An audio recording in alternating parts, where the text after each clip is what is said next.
So guys, cooking time na naman tayo. Isa muna natin ang sibuyas. Sunod na natin guys ang shawarma. Yan lang, isa-isa lang. Mekos-mekos na guys. Para maghalo ang sibuyas at saka yung meat ng chicken. Shawarma guys yan. Yan lang. Yan siya guys. Nilagyan ko ng tubig para palambutin natin. Usok-usok na. Palambutin muna natin para mas masarap.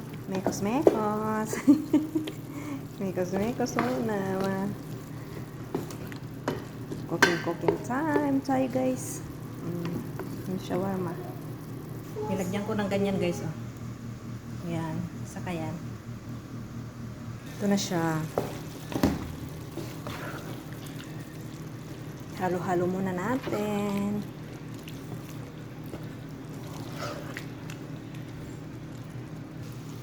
Mashallah guys, ikot-ikot na natin. Mix na. Mix na natin guys. Wow, yummy. Ang ating sili. May shawarma, may mushroom, may kidney beans, red beans, at green pepper. Yan na siya guys. Rice natin. Nagusok na. Rice natin guys. Wow. May makita guys. Nag-ano na.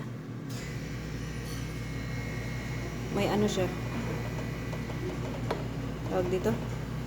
May lemon. Black lemon. Painin pa natin guys to para mas masarap. Para yung sa green pepper saka sa mushroom manunuot yung ano ba, yung lasa. Yan, painin muna natin guys. Nilagyan ko na ng hot chili. Kasi mahilig yung amo ko. Yan. Ng chili pepper. Mix na naman natin. Wala na, hindi na makita at na anuhan na.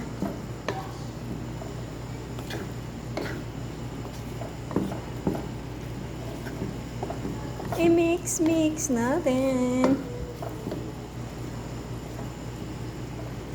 Yummy na guys. Yummy.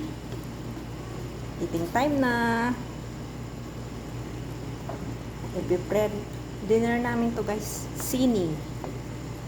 Dinner. Sini guys ang tawag dito. Gawa tayo sa Pinas pag ay lang mahal ang mga red beans, mahal ang mushroom, mahal ang pag maraming mais na yung as in sa mais sa atin, pwede na yun. Yung daily na mais. Yan. Ito wag nang mag-mushroom. Saka magtanim lang tayo ng sili, okay na. Para may pang natin. Pwede rin lagyan natin ng mga iba pang gulay. Carrots, ganyan, patatas. Pero ang carrots, patatas, iprito natin para hindi siya malabsa. Hindi siya lalambot. Yan, para mas magandang tignan. Yan. Mag-isip din tayo ng version natin. Huwag lang natin as in kopyahin ang version nila. Diba? Tayo pa mga Pinoy guys, diba? Okay. Happy eating na. Mag-prepare na ako. At magkakain na kami. Thank you guys for watching. Bye-bye. God bless.